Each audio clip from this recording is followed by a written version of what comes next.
Mes amis lions, bonjour et bienvenue sur la chaîne Tarot à merveille. Pour votre tirage général, ceux qui me découvrent, soyez les bienvenus. J'espère que vous allez bien. Allez, c'est parti. Une nouvelle. Voilà un mot étrange quand on s'arrête pour l'écouter. Une nouvelle. C'est dire quelque chose qui n'existait pas dans votre champ de conscience il y a un instant et qui maintenant y entre par la voix de quelqu'un, par un message, par une intuition fulgurante, par un signe que vous ne pouvez plus ignorer. Une nouvelle, c'est une frontière qu'on franchit. Avant la nouvelle, on vivait dans une certaine version de la réalité. Après, on vit dans une autre. Parfois, la différence est minime, parfois elle est immense. Mais il y a toujours entre les deux ce moment précis où on est passé d'un côté à l'autre. Ce moment-là approche pour vous, pas comme une menace, pas comme un événement à redouter, comme un seuil à franchir. Et c'est important de le voir ainsi, parce que la manière dont vous accueillerez cette nouvelle déterminera en grande partie ce qu'elle deviendra dans votre vie.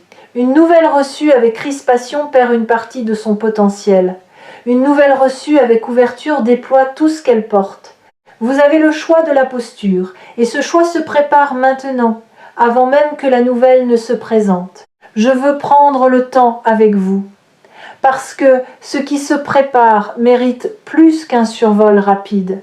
Cela mérite une attention qui sait pénétrer la surface des mots pour toucher leur résonance plus profonde. Bienvenue ici sur Tarot à merveille. Si vous écoutez cette lecture en ce moment précis, ce n'est pas par accident. Quelque chose en vous a senti l'appel et a répondu. Continuons ensemble. Avant d'aller plus loin, je voudrais reconnaître quelque chose. Le titre de cette lecture porte des symboles qui peuvent évoquer l'urgence, l'alarme, mais l'énergie que je perçois est tout autre. Ce n'est pas une nouvelle inquiétante qui se prépare, c'est une nouvelle forte. Et la force n'est pas la violence. La force, c'est ce qui a assez de présence pour modifier le réel.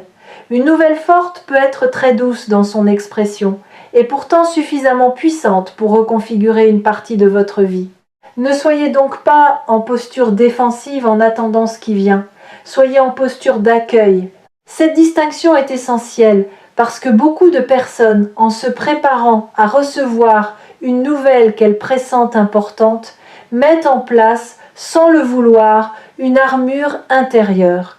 Elles se cuirassent par anticipation, et cette cuirasse, qui devait les protéger, finit par les empêcher de recevoir pleinement ce qui arrive. Évitez ce piège. La meilleure préparation à une nouvelle forte n'est pas la défense, c'est la disponibilité. Restez ouvert, restez tendre, restez perméable à ce qui veut entrer. Commençons par dénouer le mot lui-même. Importante, une nouvelle importante. Que veut dire cet adjectif? Important vient d'un mot latin qui signifie porter à l'intérieur. Importer, c'est faire entrer quelque chose en soi. Une nouvelle importante, ce n'est donc pas seulement une nouvelle remarquable, c'est une nouvelle qui entre, qui pénètre, qui ne reste pas à la surface de votre vie, mais qui se loge à l'intérieur, qui modifie la composition de votre paysage intérieur. Tout ne s'importe pas. Beaucoup d'informations passent en vous sans entrer vraiment. Elles glissent, elles ne laissent pas de traces. Mais une nouvelle importante, elle, s'imprime, elle reste. Ce qui s'apprête à arriver dans votre vie a cette qualité d'imprégnation. Vous vous en souviendrez longtemps, pas seulement parce que c'est marquant, parce que cela va devenir un point de référence intérieure, un avant et un après. Une de ces dates personnelles qu'on n'inscrit nulle part, mais qui structure silencieusement le récit qu'on se fait de sa propre vie. Maintenant, je veux explorer avec vous la nature précise de ce qui approche, parce qu'il y a plusieurs catégories de nouvelles importantes et il est utile de comprendre dans laquelle s'inscrit ce qui vient. Il y a les nouvelles qui annoncent un événement extérieur. Ces nouvelles-là ont une forme reconnaissable, elles vous arrivent par quelqu'un, elles concernent une situation, elles appellent une réaction concrète. Il y a aussi les nouvelles qui révèlent une information cachée, ces nouvelles-là ont une saveur différente. Elles vous mettent en face d'une réalité que vous ignoriez et elles vous obligent à reconfigurer votre compréhension d'une situation. Et puis il y a une troisième catégorie, plus subtile, qui est être celle qui vous concerne le plus directement aujourd'hui. Les nouvelles qui confirment une intuition que vous portiez depuis longtemps sans avoir le courage de la nommer. C'est ce dernier type de nouvelles qui s'approche.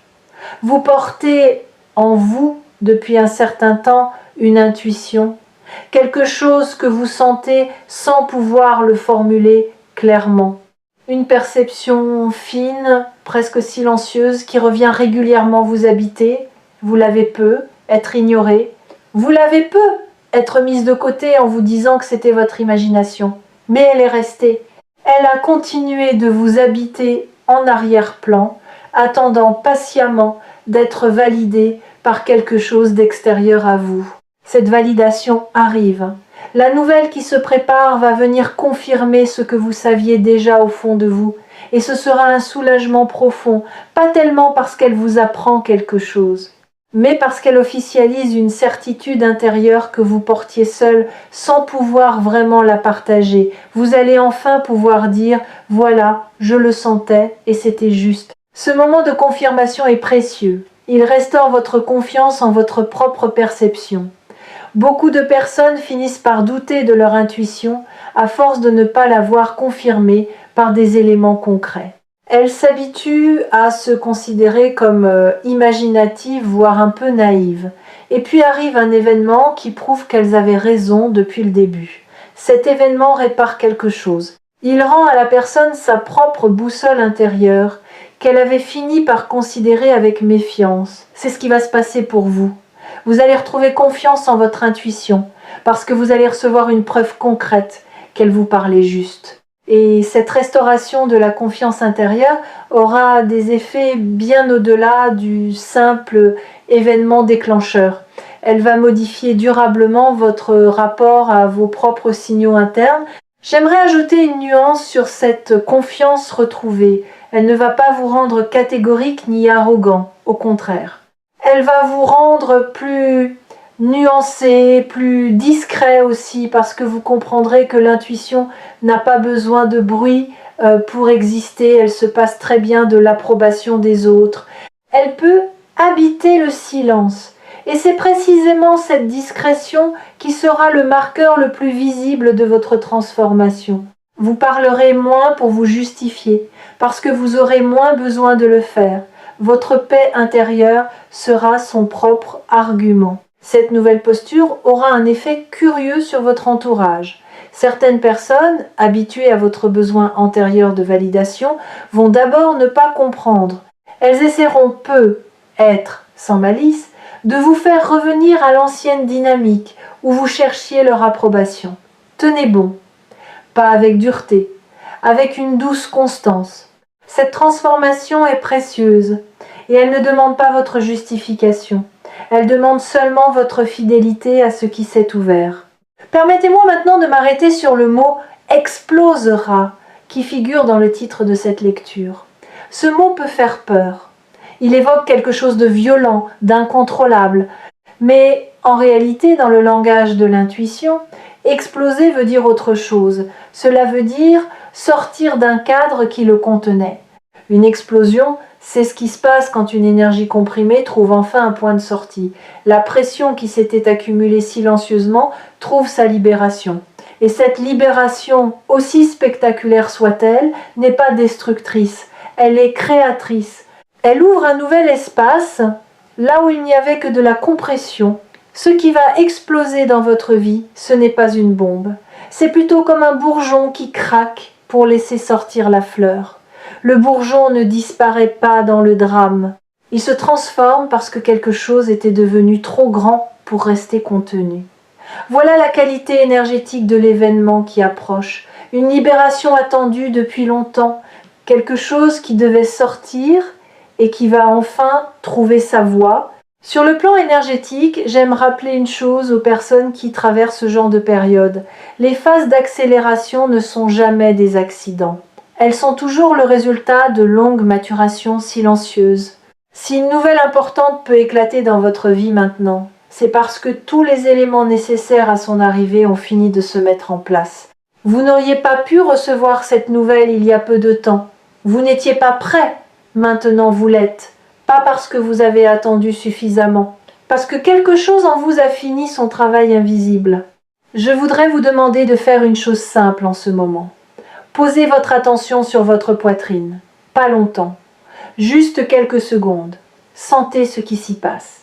Y a-t-il une attente, une excitation, une crispation, une chaleur? N'analysez pas. Sentez. Cette sensation, quelle qu'elle soit, est votre territoire intérieur en lien avec ce qui s'approche.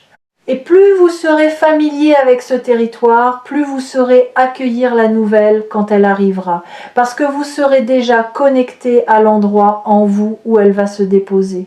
Beaucoup de gens reçoivent des nouvelles importantes sans avoir préparé ce territoire.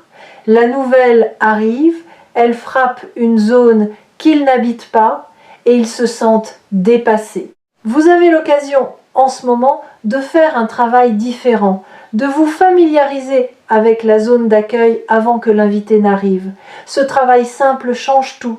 Quand la nouvelle viendra, elle ne vous prendra pas par surprise dans un endroit étranger de vous-même, elle viendra dans un espace où vous étiez déjà présent, attentif, ouvert. Maintenant, je voudrais aborder un point qui mérite une attention particulière, la rapidité de ce qui arrive. Le titre parle d'un délai très court. Cela soulève la question. Que faire d'une nouvelle qui arrive vite? D'abord, ne pas se précipiter à réagir. C'est le réflexe le plus naturel quand on reçoit quelque chose d'important. Vouloir y répondre tout de suite. Mais une nouvelle importante mérite un temps de digestion avant la réaction, pas un temps long, quelques heures, parfois plus. Le temps que ce que vous avez reçu trouve son écho juste en vous, plutôt que de provoquer une réponse impulsive qui ne correspondrait pas à votre véritable mouvement intérieur. Pendant ce temps de digestion, observez ce qui se passe. Quelles sont vos premières émotions? Quelle est votre seconde émotion après que la première s'est calmée? Souvent, la deuxième émotion est plus juste que la première. La première peut être teintée de surprise, de peur, d'excitation excessive. La deuxième, qui émerge quand on a pris le temps de respirer, est généralement plus alignée avec votre vérité intérieure. Faites confiance à cette deuxième vague de ressenti. C'est elle qui doit guider votre éventuelle réponse. Ensuite, ne pas chercher immédiatement à comprendre toutes les implications. Une nouvelle importante a souvent des conséquences en cascade qui ne se révèlent que progressivement. Si vous essayez d'anticiper toutes les implications dès le premier instant, vous allez vous épuiser et probablement vous tromper. Acceptez de ne voir dans un premier temps que ce qui est immédiatement visible. Le reste se déploiera à son rythme et vous aurez le temps d'ajuster votre compréhension à mesure que les choses s'éclairciront. Une autre dimension intéressante, la nouvelle qui approche n'est probablement pas isolée. Elle est plutôt le premier domino d'une série. Elle va déclencher d'autres événements, d'autres conversations, d'autres prises de conscience. Vous allez voir dans les jours qui suivront que la nouvelle initiale a ouvert tout un champ de mouvements connexes. Ne soyez pas surpris par cette amplification. Elle est la nature même des nouvelles importantes. Elles ne restent pas seules, elles entrent en résonance avec d'autres dimensions de votre vie. Cette amplification peut être déstabilisante si vous ne vous y attendez pas. Vous pourriez avoir l'impression que tout bouge en même temps, que vous n'avez pas le temps de vous poser. Restez ancré dans votre respiration. Revenez à votre corps régulièrement. Faites des pauses délibérées pour vous recentrer. Ces ancrages physiques vont devenir précieux parce qu'ils vous donnent un point fixe à partir duquel vous pouvez observer les mouvements extérieurs sans être emporté par eux. Quelque chose me vient à propos des rêves nocturnes. Vous allez peu être remarqué dans cette période que vos rêves deviennent plus nets, plus chargés de sens, plus difficiles à oublier au réveil. Ce n'est pas un hasard. Quand une nouvelle importante approche, l'inconscient travaille à préparer le système psychique à l'accueillir. Et ce travail se manifeste souvent dans les rêves. Si vous le pouvez, gardez à portée de votre lit un carnet où vous pouvez noter en quelques mots ce dont vous vous souvenez au réveil. Ne cherchez pas à interpréter immédiatement. Notez. Plus tard, quand la nouvelle aura eu lieu, vous pourrez relire ces notes et y trouver des correspondances étonnantes avec ce qui s'est manifesté.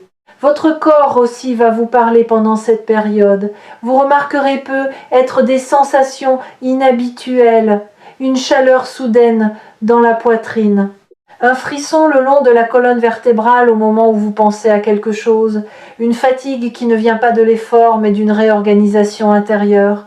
Toutes ces sensations sont des messages, pas des problèmes à résoudre, des informations à recevoir. Votre corps est plus intelligent que votre mental ne le crédite.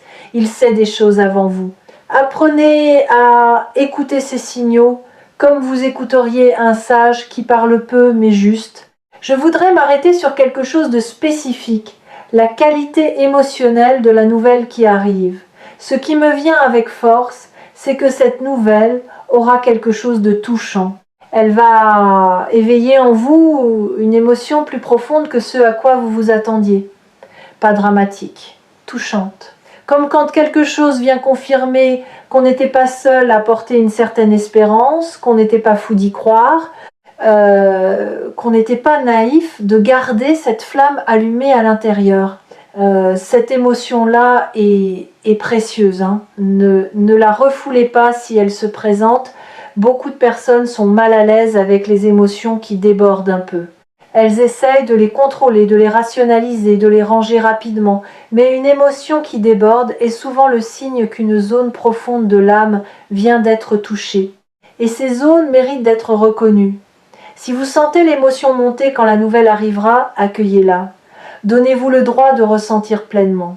Ce que vous traverserez à ce moment-là est sacré, même si cela peut paraître excessif vu de l'extérieur. Je voudrais maintenant vous parler de quelque chose qui pourrait sembler annexe mais qui est essentiel, le rôle du silence avant la nouvelle. Pendant les heures ou les périodes qui précèdent une grande nouvelle, on remarque souvent une qualité particulière dans l'air autour de soi. Un silence un peu plus dense que d'habitude. Une attente qui ne se nomme pas. Une suspension légère du temps. Si vous remarquez cette qualité dans votre quotidien en ce moment, ne vous inquiétez pas. C'est simplement le calme avant que quelque chose ne bouge. C'est la respiration retenue avant le mot. C'est la pause de la nature avant qu'elle ne se mette en mouvement. Ce silence n'est pas un vide. C'est un plein qui ne s'est pas encore exprimé. Beaucoup de personnes se sentent inconfortables dans ces moments-là parce qu'elles confondent l'attente avec la stagnation. Ce ne sont pas la même chose. La stagnation, c'est quand rien ne bouge parce que rien n'est en mouvement. L'attente, c'est quand tout est en mouvement à un niveau qui n'est pas encore visible. Vous êtes dans la deuxième situation. Beaucoup de choses bougent en ce moment dans votre vie à un niveau invisible. Et ce mouvement souterrain prépare ce qui va apparaître à la surface. Profitez de ce silence. Ne cherchez pas à le combler par de l'agitation. Au contraire, asseyez-vous dedans. Laissez-le vous habiter. Cette qualité de présence silencieuse est ce qui vous permettra de recevoir la nouvelle avec une qualité d'attention qu'elle mérite. Si vous arrivez au moment de la nouvelle dans un état de dispersion, vous risquez de ne pas la recevoir pleinement. Si vous arrivez dans un état de présence, vous serez complètement disponible.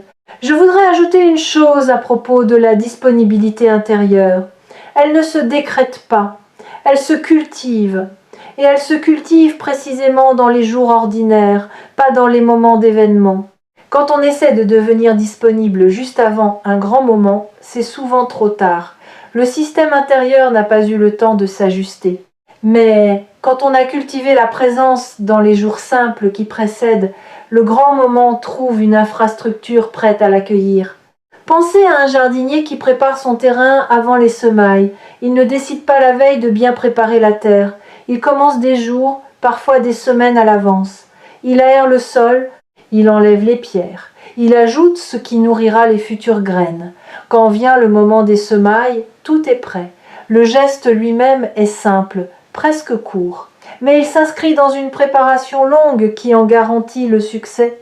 Vous êtes dans cette phase de préparation du terrain. Chaque petit geste de présence que vous posez en ce moment, chaque moment où vous reprenez contact avec votre respiration, chaque pause où vous redescendez dans votre corps, c'est de la terre qu'on aère. Quand viendra le moment de la semaille, c'est à dire le moment où la nouvelle se déposera en vous, votre terrain intérieur sera prêt et la graine pourra trouver immédiatement les conditions de sa germination. Sur Tarot à merveille, je travaille souvent cette idée que la qualité de notre vie dépend moins des événements eux-mêmes que de la qualité de présence avec laquelle nous les recevons. Deux personnes peuvent vivre le même événement et en tirer des expériences radicalement différentes, simplement parce qu'elles n'étaient pas dans le même état intérieur au moment où l'événement les a touchées. Préparez votre état intérieur. C'est le travail le plus important que vous puissiez faire en ce moment. Permettez-moi de vous donner quelques pistes concrètes pour cultiver cet état. Premièrement, réduisez les bruits inutiles. Pas seulement les bruits sonores, aussi les bruits informationnels. Les flux constants d'informations qui ne vous nourrissent pas vraiment, les conversations sans substance qui occupent l'espace mental pendant cette période. Faites un peu de jeûne informationnel. Vous serez surpris de la clarté qui s'installe quand on cesse d'alimenter le bruit. Deuxièmement, cultivez les moments de simplicité, une marche sans but, un repas pris en pleine conscience, une tasse d'eau bue lentement. Ces gestes ordinaires, accomplis avec présence, ramènent l'esprit à son centre. Ils vous reconnectent à votre corps, à votre respiration, à votre présent. Et c'est dans cette reconnexion que vous trouverez la disponibilité dont vous avez besoin. Troisièmement, parlez moins et écoutez plus. Tournez l'attention vers les autres, mais pas pour vous y perdre, pour observer. Vous remarquerez peu être que les gens autour de vous portent eux aussi des choses qu'ils n'expriment pas ouvertement. Cette observation silencieuse vous nourrit. Elle vous rappelle que vous n'êtes pas seul à traverser des couches profondes en ce moment. Et elle affine votre perception, ce qui sera utile quand la nouvelle se présentera.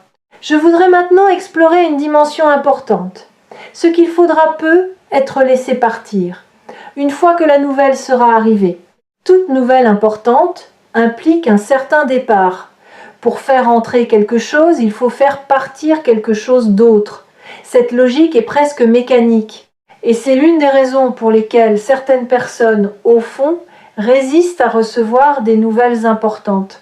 Parce qu'elles sentent confusément qu'elles devront, en contrepartie, lâcher quelque chose à laquelle elles tiennent. Une certitude, une habitude, une identité construite, une certaine vision de leur vie. Préparez-vous à ce mouvement de départ, pas dans la peur, avec la sérénité de quelqu'un qui sait que ce qui part fait toujours place à quelque chose de plus juste. Demandez-vous dès maintenant ce que vous tenez dans votre vie qui n'a peut être plus de raison d'être tenu. Pas pour le lâcher tout de suite, juste pour vous rendre compte de ce qui pourrait demander à être libéré. Cette prise de conscience préalable rendra le mouvement de lâcher prise plus fluide quand il devra avoir lieu. Parmi les choses qui pourraient avoir besoin d'être libérées, il y en a une qui mérite une attention spéciale. Ce sont les croyances anciennes que vous portez sur vous-même. Beaucoup de personnes vivent avec une définition d'elles-mêmes qu'elles ont reçue à un moment donné de leur histoire et qu'elles n'ont jamais remise en question.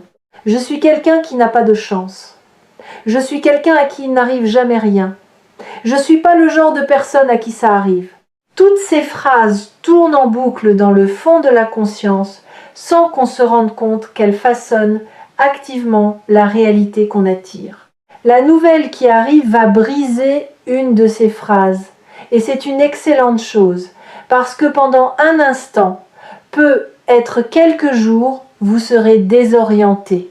Vous vous direz « Si cela m'arrive, alors je ne suis peu, être pas exactement la personne que je croyais être. » Cette désorientation est en réalité une libération. Elle vous offre l'occasion de réécrire votre autodéfinition à partir du présent plutôt que du passé. Profitez de cette occasion quand la vieille phrase tombe. Ne vous précipitez pas pour la remplacer par une autre. Laissez l'espace ouvert quelque temps. C'est dans cet espace que peut naître une définition de vous-même plus juste, plus libre, plus ouverte à ce que vous êtes vraiment en train de devenir.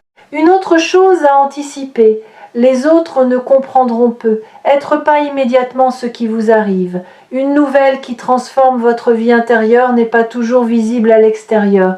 Vous pourriez vivre quelque chose de fondamental sans que les gens autour de vous le perçoivent pleinement. Soyez patient avec eux, ne leur en voulez pas de ne pas voir. Chacun navigue dans ses propres profondeurs et il est rare que deux personnes soient pleinement disponibles à la profondeur de l'autre au même moment.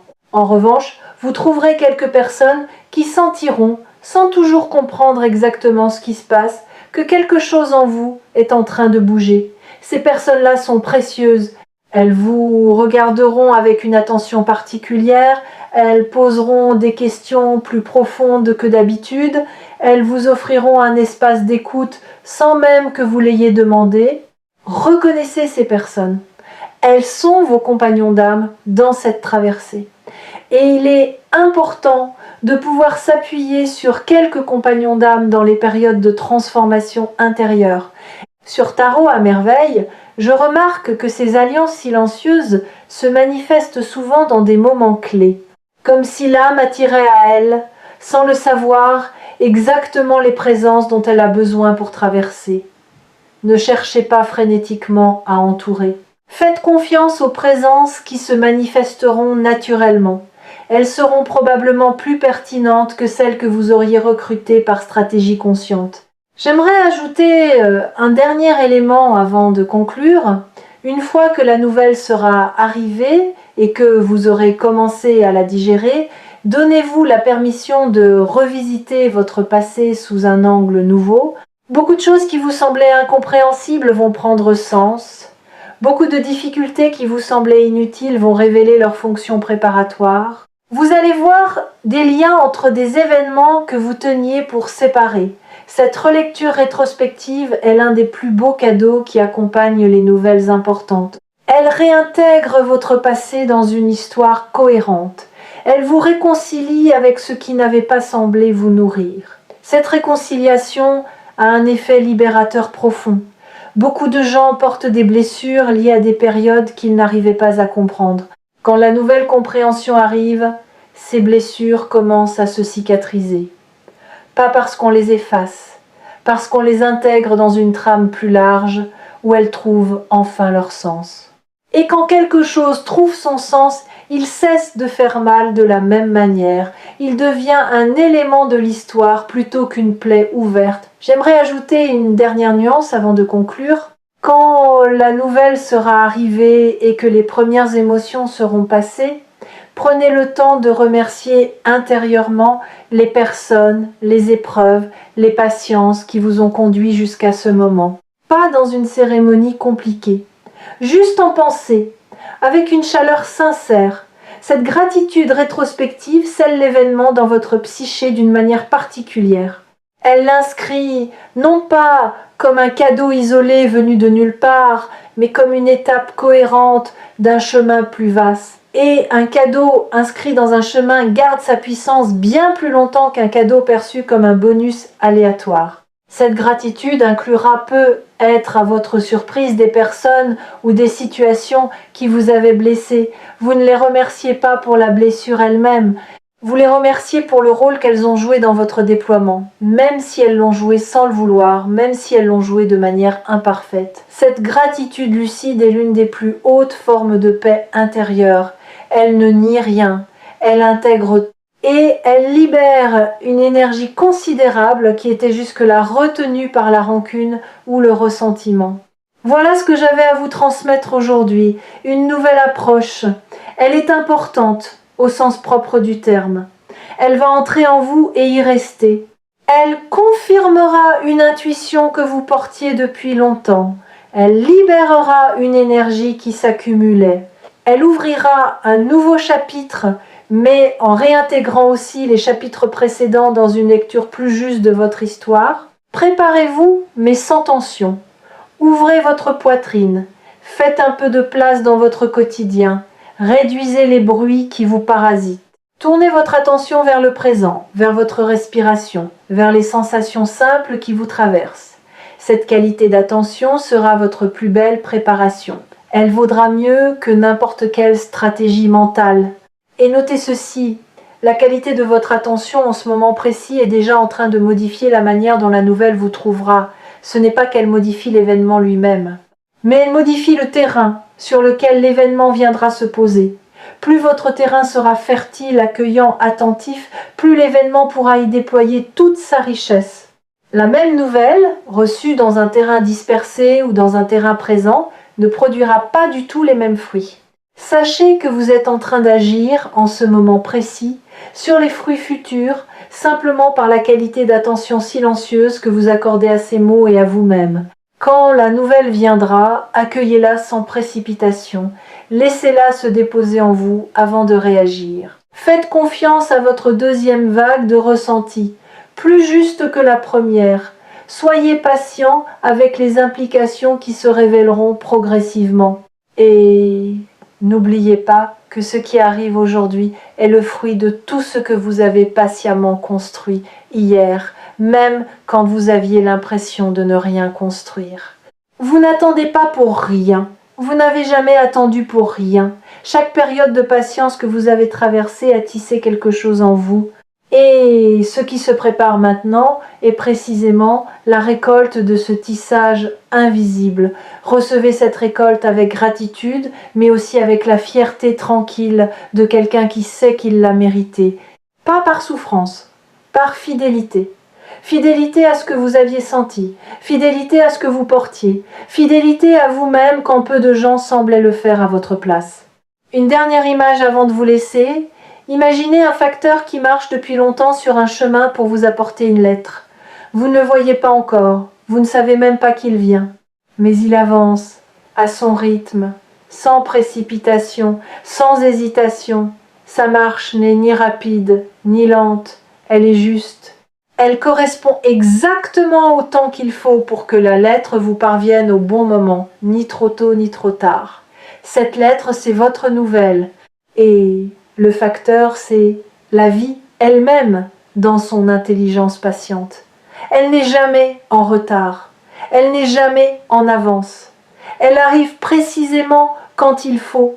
Faites confiance à ce timing, même quand l'attente vous semble longue. La lettre est en chemin. Elle vous trouvera.